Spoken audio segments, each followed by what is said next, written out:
We're actually getting down to the nitty gritty. A couple weeks removed from training camp opening, and hopefully NFL 2020 season going to go down.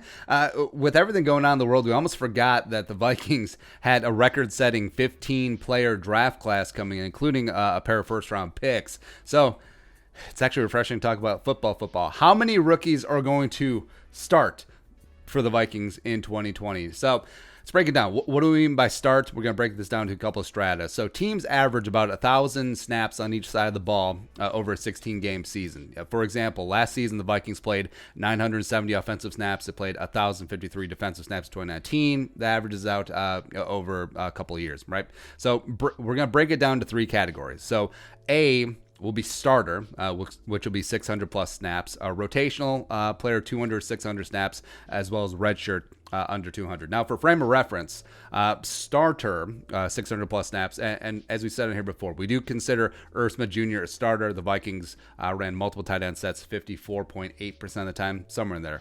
Guesstimation.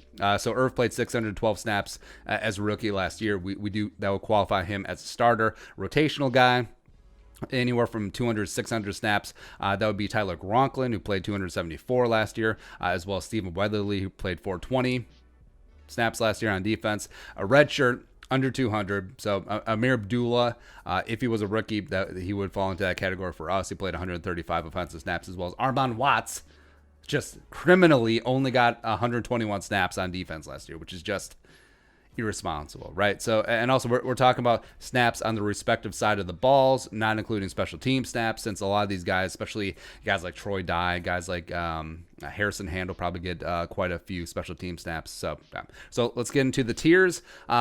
Rookie starters for this year, 600 plus snaps. Justin Jefferson, I think pretty clearly going to be in that starter level category. I think he steps in as a wide receiver 2, operates a lot from the slot. Jeff Gladney, I think I wouldn't be shocked if initially it's going to be a 3-man starting rotation of Gladney, Hughes, as well as Holton Hill as your starting 3 cornerbacks, as well as Mike Hughes playing from the slot quite a bit. So both rookie first-round picks end up being de facto starters for the Vikings, as well as second-rounder Ezra Cleveland. I think he works his way in. I don't know where it's going to be. Will they finally wise up and play him at left tackle? Will he get in as a left guard, which I don't agree with, but if it's a way to get him on the field, sure. I do think he does play over 600 snaps his rookie season.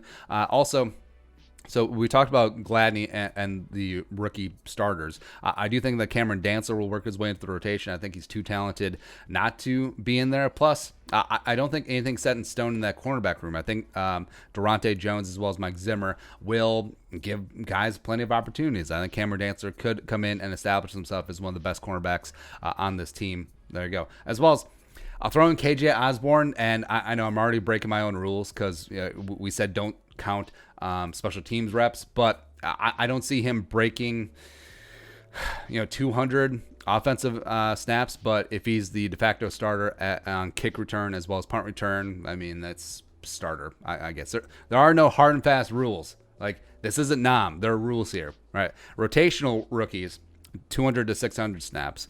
All 3 fourth-round picks, DJ Wanham, James Lynch, and Troy Dye. I don't know exactly how Troy Dye is going to get on the field, because he's probably behind Gideon on the linebacker depth chart. Anthony Barr and Eric Hendricks are 2 of the best 3-down linebackers in the league. Nickel is a new base, so there's not really room for the on-paper weak side linebacker starter Eric Wilson, even though he'll get on the field a little bit. So I don't know. Does Troy Dye, who a smaller linebacker, he's very fast, he's got great coverage skills, does he slot in as that J-Ron Curse big nickel type replacement? Yeah, because if you want to call Troy Dye a linebacker / safety, I wouldn't be mad at you necessarily, but for some reason I just feel like he'll crest 200 snaps. As well as I'll throw in also edge rusher, 7th-round pick, Kenny Willekes. So, yeah, DJ Wanham, James Lynch, and Kenny Willekes will somehow, some way each get over 200 snaps in the rotation this season. Even with, of course, rockstar Daniil Hunter, he's going to be rocking it at pretty much every single down, hopefully, as well as Afadio Denebo. I think he's ready to step up, be a starter as well. Just, I don't know. No, yeah, Andre Patterson, Zimmer have talked ad nauseum the last couple of years about that D-line rotation, notably the edge rusher rotation. So I think that all three rookies will get a little bit of time a day down there. And then the redshirt rookies, so under 200 snaps. I mean, this is just going to happen. I mean, because you do have 15 rookies. Say that 12 of them make the opening 53, but then you got fifth round pick Harrison Hand. I think he makes a roster. I don't think he necessarily gets on the field on defense right away. Sixth round picks Blake Brandell as well as Josh Metellus.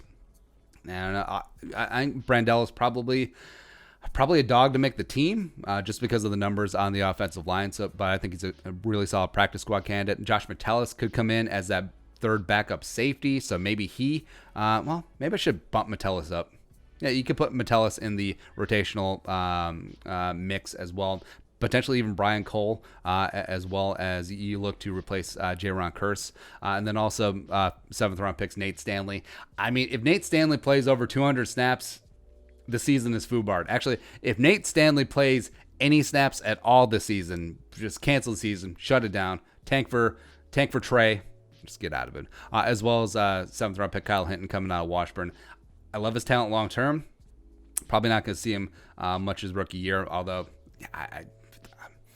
3 years from now, I want to see what this kid is going to be. I think he could be starting for the Vikings. But that's it. That's our breakdown of the Vikings rookie draft picks, where we see them, which ones are going to start, which ones are going to be rotational, and which ones are probably going to be put up on blocks for a year. Let marinate, let develop for a season. We'll see what happens. But that's it. Do you agree, disagree with our picks and our tiers? Let us know in the comment section below. Subscribe for daily Vikings takes. Want to support the work? Pull us on the Venmo. But until next time, Skull, production value.